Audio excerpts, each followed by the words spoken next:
right. Welcome to the second episode of the podcast. My name is Jamie Blaustein, and this podcast is brought to you by the Sylvia Brathman Mental Health Center.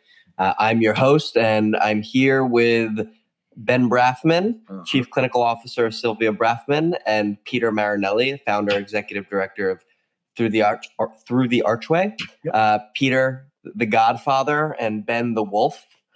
These are the nicknames that I call them. I call Ben the Wolf because I think of Pulp Fiction. You know, the wolf fixes problems. Yes. Right. So Ben, when there's a problem, you just call the wolf and he comes and fixes it. And Peter, I think the Godfather is pretty self-explanatory with you're looking very Godfather-esque right now. So hopefully you guys at listening have the video component. I just wanted to say that one of the greatest things about all of this is that every day I get to hear my mother's name. Every day.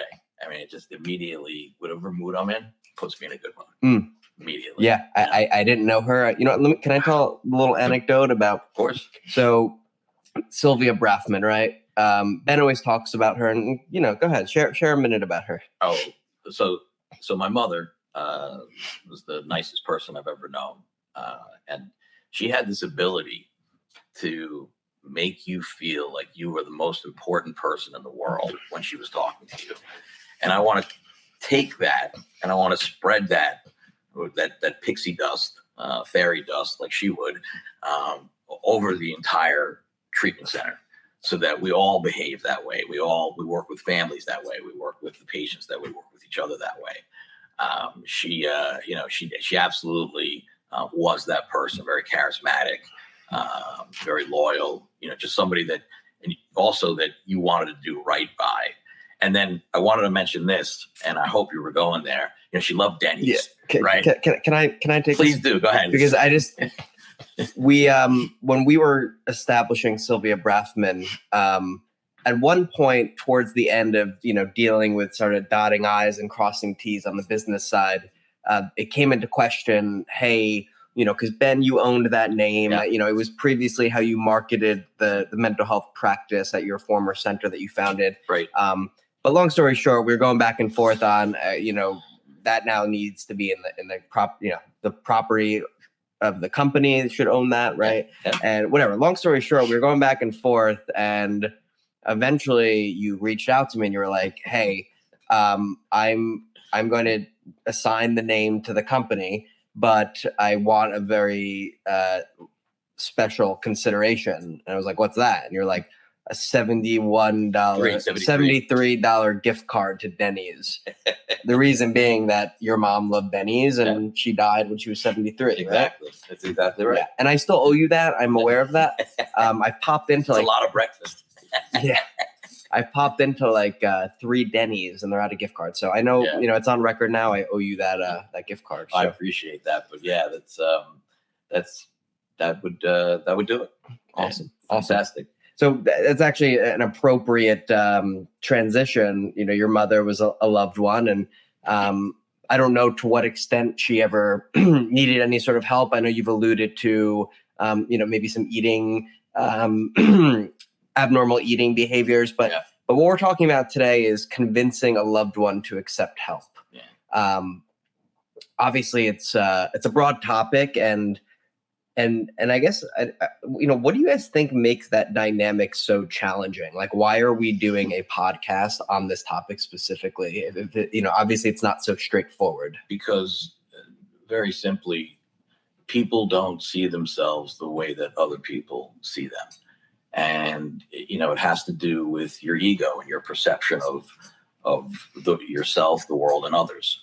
So in its simplest form, that's what makes it so challenging. And also, the hardest words to admit is I need help. It's incredibly difficult. People want to do things on their own, or they want to just bury their head in the sand. But that's what makes it incredibly challenging, and really a task for the professional. Yeah, I mean, I know looking back, my 7 years of being in active addiction, my mom, of course, was a total wreck. Yeah. And she would, of course, be on me for doing what I was doing. And I would say to her, you don't understand. You don't have this thing, this addiction, this mental illness. Right. And after I got sober, I realized, okay, but I also don't understand. I don't know what it's like to be a family member of somebody who, it must be this conflicting mix of different emotions. On one hand, you love them. At the same time, you're angry with them. At the same time, you're scared. At the same time, you're hopeful, right? Like it's really just this sort of black cauldron of different things swirling around. It is. It's detached with love. And I know that sounds like, psychobabble, but it's not. It literally is, I love you. You're one of my people, but I am not going to participate in your demise. And that is a very, very hard line to follow as a family member, or anybody close to the individual, because sometimes we don't know the difference between helping and hurting. So it's a really a fine line, but that is where that's at. It's just detach with love, and you're there when they're ready. Do you think it's more challenging if addiction or alcoholism is sort of like the main focus versus like a mental health issue? It depends. The answer is yes and no. The act of desperation will positively impact anybody, regardless of what's troubling them. But I think it depends. If you're schizophrenic or psychotic, but somewhat functional, you're going to be very difficult to convince to get help.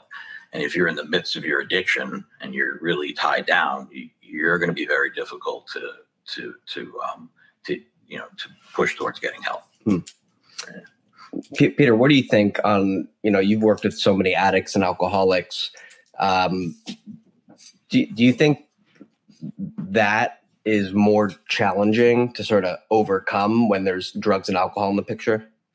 Well, as the godfather, what I would do as a family member is tell them to make them an offer. He can't refuse. That's Right. the first thing I do. So you threaten? And threaten them. Yeah. That usually works. I've tried that. It doesn't work. As a professional, someone in the industry, I'll probably take a different approach. And here's what I've learned. When it comes to the alcoholic, the addict, trying to help them. First, families are running scared. There's a lot of guilt behind it. Parents argue with each other. There's infighting. I watched it in my own family.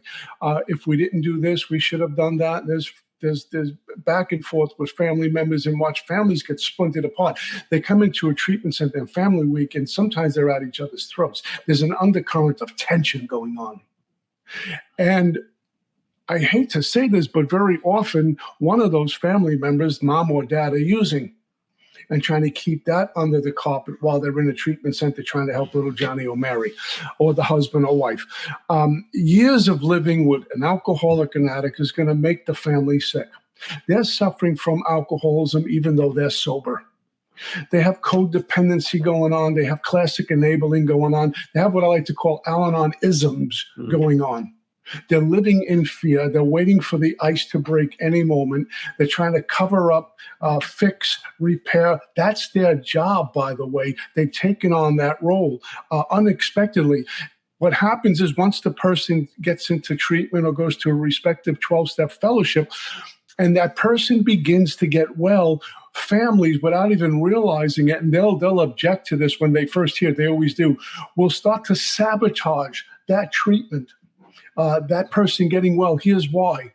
They don't have to pay the bills anymore. They don't have to bail them out of jail anymore. They don't have to cover up from them anymore. They're out of work. They don't know what to do with themselves. That's why it's so important for families to get directed to therapy, to church, to Al-Anon, things like that, so they can heal. They're under the misconception that by going to those places, they're going to help the addict and alcoholic. To some degree, they do, but it's really about self-healing. What has been successful in my experiences sitting with families, and when they try to approach their loved one, that this is not punitive. We're not coming at you to punish you, to put you away. We're here out of love, out of care. We're trying to help you. We understand. We recognize what you have. We want to get you help. Now, I would love to say that works all the time. Most cases, it doesn't. Because we need that addict and alcoholic, or in my personal life, to completely hit bottom, as they like to say, where they're out of options. Now that person becomes teachable. Okay, what are you offering me? So I want to ask you on that. So can you expedite the timeline of getting somebody to that point? Yeah, one of the things we can do, and again, if I had followed these steps and get your loved one sober, I'd be a best-selling author. So there's suggestions.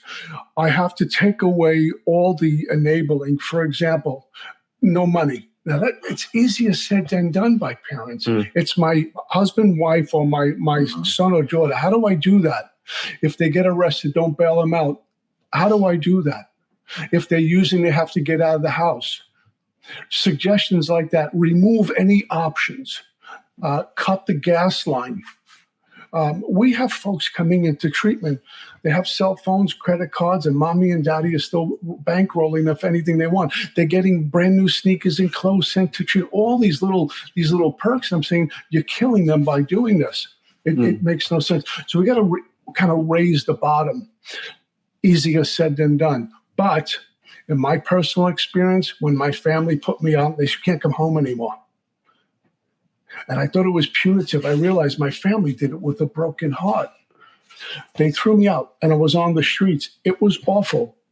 But the bottom got raised real quick. I realized to myself, I'm in serious trouble. And we'll see this happen more often than not when options are taken away and the family stops giving help with treatment. A great line a family can say is, I'll do anything to help you get sober. I do nothing to help you get drunk anymore. That's right. Places like Al-Anon or therapy, counseling, even church, their religious communities will help support them in those kind of very, very difficult decisions. Because what the family's trying to do is control the environment, and they don't want to get the phone call that their loved one is dead. Because if that happens, they're going to say, we should have done this. And they should all over themselves for the rest of their life. It's completely unfair. But this is the entanglement, and addiction loves all of it. Because the addiction, think of it as this entity. He doesn't only take the addict and alcoholic. He takes mom, dad, brother, sister, aunt, uncle, grandparent, the whole family. One addict and alcoholic takes about 9 people hostage. The whole family suffering. So help is needed here on how to approach this. Yeah, my mom always says the most difficult day of her life was when she told me I can't come home. You know, yeah, I mean, that's a heavy heart when they have to say that.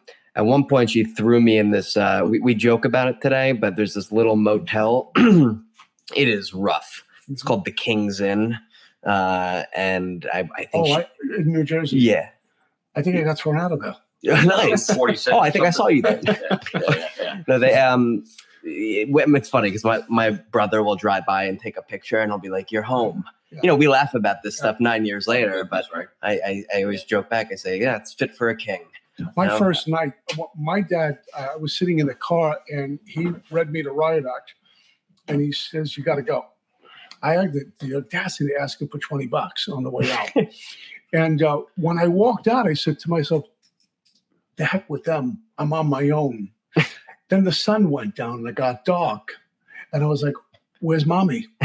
I'm in serious trouble. I don't know where to lay my head tonight. I'm getting hungry. I need a drink. What do you do? It's frightening as heck. But what I did was hate the people who love me most. I was still blaming them. And I lingered out there a while and then realized how important they were to me. And the first call I made was to my dad, and he picked up the phone. Yeah. You talk about Al-Anon. It's funny. This is actually like I guess it reflects positively on really what recovery can do to us.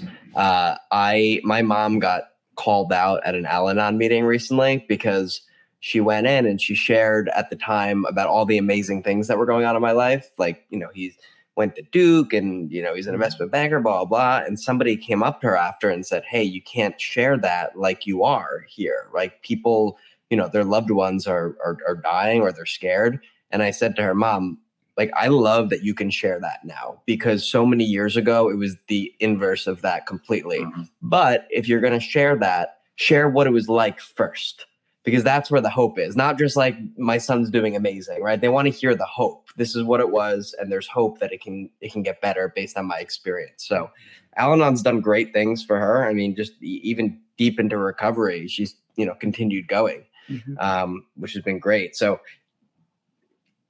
on the question though, like, Ben, can you like speed up the process of getting somebody to be willing? For me, you couldn't.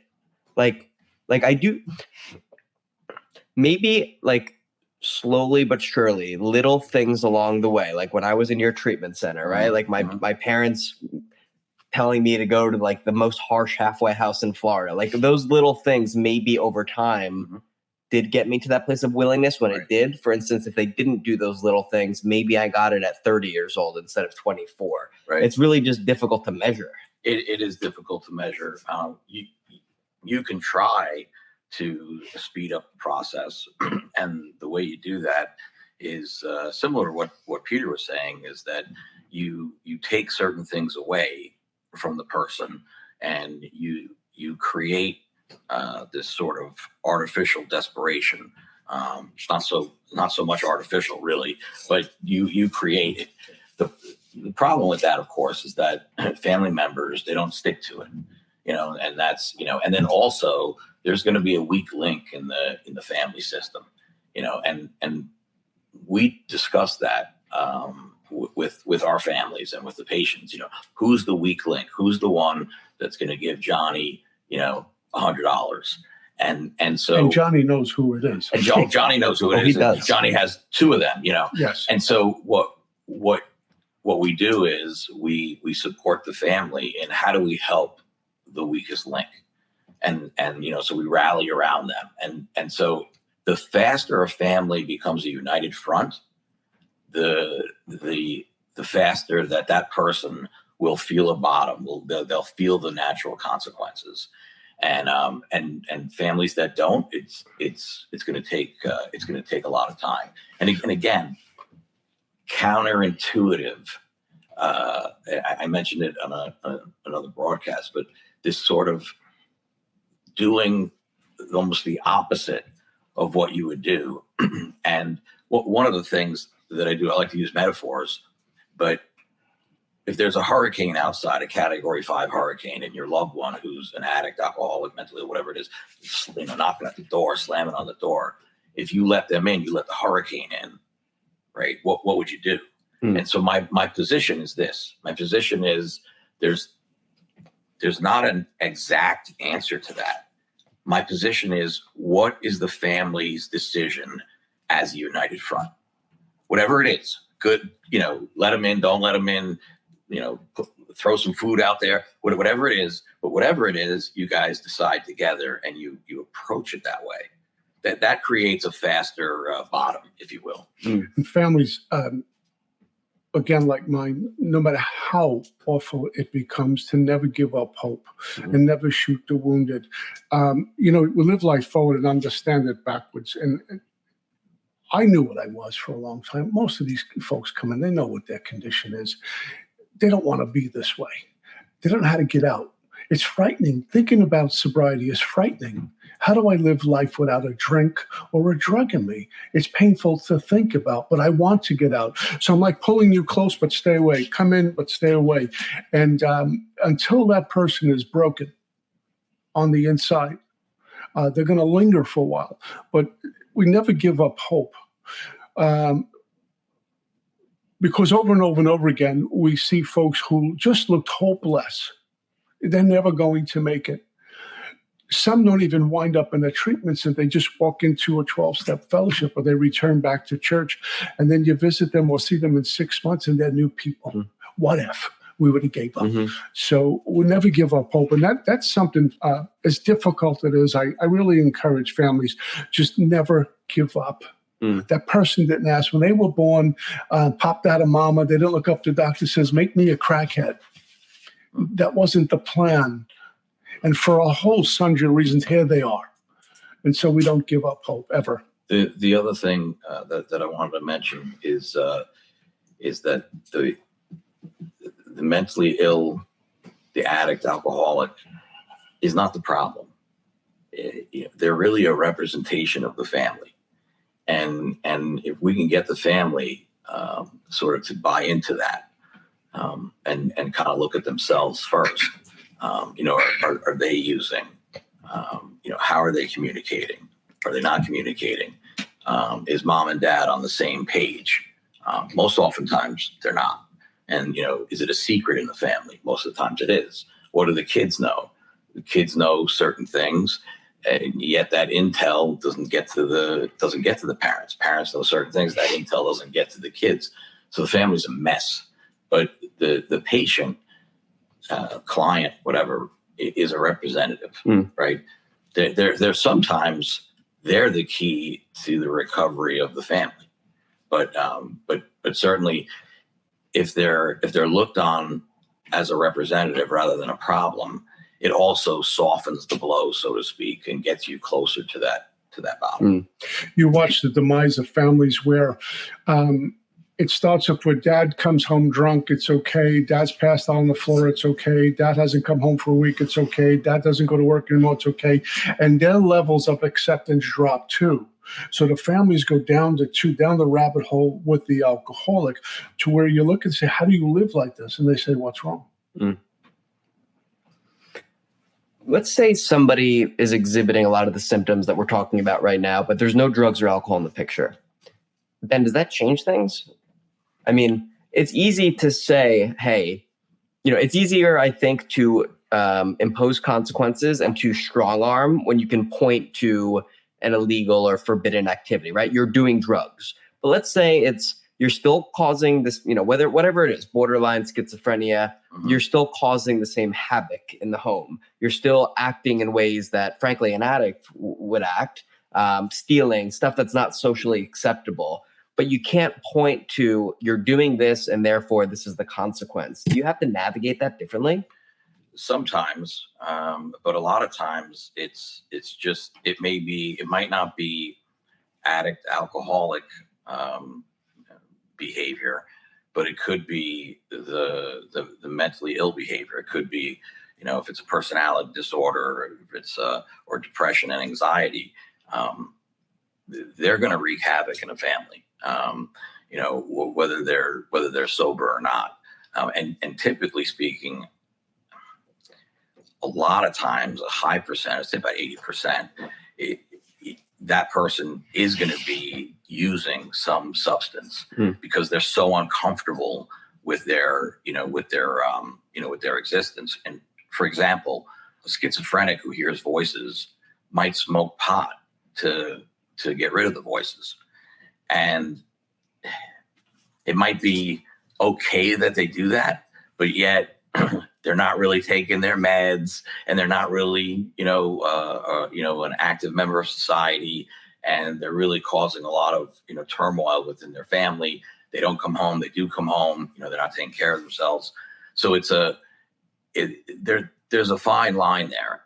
My answer is sometimes you do treat it differently. Most times not.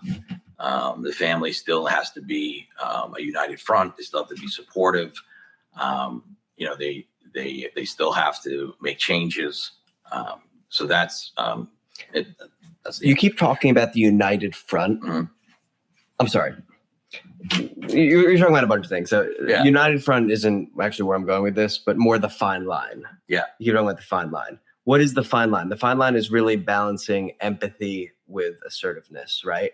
It's a fine line, right? And what you can't obviously in one sentence say like this is the fine line because it's fine for a reason, right? But like, what is the criteria that you're looking at when determining that? Like, how do you balance those two things? What I'm looking for, and I'll be as simplistic as I can, is can that individual do what they need to do on their own? Can they do that on their own? right? Whatever that is, whatever it is, without my assistance. Mm. And if the answer is yes, for example, let's say, they're fully functioning. They're just mentally ill or addicted. Can they make their bed? Yes. Can they cook for themselves? Yes. Can they wash themselves? Yes. Can they do these certain things?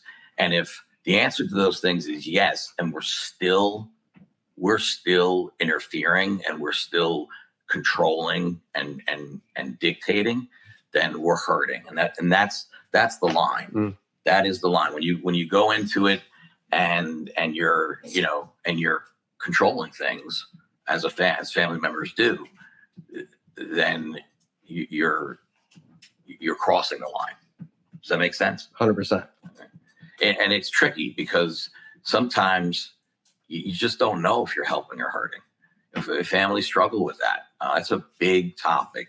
When I discuss issues with family members, it gets very confusing. But if they stick to that mantra, that really helps sort of define where they're at and sort of how to approach it. Families point to, when it comes to addict and alcohol, the substance.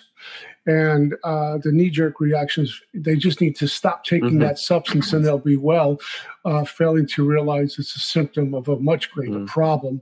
That's why care is needed. And whether, again, they go to 12-step fellowship or therapy or church, interesting things happen. Someone sobers up and you think they're going to be okay. I remember picking up a guy, he claimed he had stopped drinking but wanted to walk into a treatment center. And so me and another person will go to scoop up this guy. And he's waiting for us. And he has a big fedora, he looked like something out of a movie, a long fancy coat on, suit, big wide knot tie. He had a flower in his lapel and he's ready to go. And I looked down and I says, "You don't have your shoes and socks on." And he had no idea. And he's ready to walk into treatment saying, "I'm good to go. I just need a little treatment." He's all dressed up with no shoes and socks on. Completely oblivious to this. The poor man's godfather. And when I pointed it out, he was like highly insulted that I noticed he had no shoes and socks on. So this is a cat who claimed he was sober, just wanted to do a little bit of treatment, Yeah. So, I wanted to just go back to the line, where's the line? And I like to use, I like to use movies as an example, as metaphors, because it's very helpful. It's very visual. So the movie Forrest Gump, you guys have seen it, right? I'm glad you didn't say Star Wars. No, that's another time. That's another time. But the movie Forrest Gump is a great example of the line.